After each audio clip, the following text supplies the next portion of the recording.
যারা শীর্ষে, যারা সেরা তারা এমনি এমনি কোনোদিন সেরা হয় না। যেহেতু আমার দল নাই, আমার আসলে মাথা ব্যথাও নাই।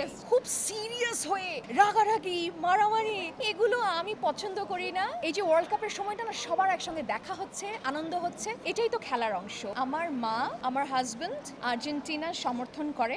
আমিও ওদের জন্য আর্জেন্টিনার অলমোস্ট প্রতিটা ম্যাচে ওদের সঙ্গে দেখতে যাই, এনজয় করি। যেমন ব্রাজিলের ম্যাচ যখন হতো তখন আমার সঙ্গে ওরা যেত, এনজয় করতো। তেমনি খুব সিরিয়াস হয়ে রাগারাগি, মারামারি এগুলো আমি পছন্দ করি না। কেউ করলেও সেটা ফান এই সময়টা। আর সবচেয়ে বড় কথা হচ্ছে কি, এই যে ওয়ার্ল্ড কাপের সময়টা না সবার একসঙ্গে দেখা হচ্ছে, আনন্দ হচ্ছে, এটাই তো খেলার অংশ। বিনোদন, স্পোর্টস এগুলো তো মানুষকে এক করে, ইউনাইটেড করে। অনেকের মতের অমিল হতে পারে, পছন্দের অমিল হতে পারে, কিন্তু এই একটা জায়গায় তো আবার মিলে যাচ্ছি অনেকে।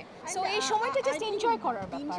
যেহেতু আমার দল নাই, আমার আসলে মাথা ব্যথাও নাই। কে জিতলো আর কে হারলো আমার actually I am not concerned at all. আমি সবার সাথে এনজয় করছি, কিন্তু আমার খারাপ লেগেছে যে ইংল্যান্ডের খেলোয়াড় যে ধরনের আচরণ করেছে আর্জেন্টাইন প্লেয়ারদের সাথে, এটা কোনো প্লেয়ারের কিংবা স্পোর্টি আচরণ হতে পারে না। অ্যান্ড আমি আর্জেন্টিনাকে সাপোর্ট করি আর না করি, এটা সত্য যে আমি আর কোনোদিন ইংল্যান্ডের এই খেলোয়াড়দের সাপোর্ট করব না।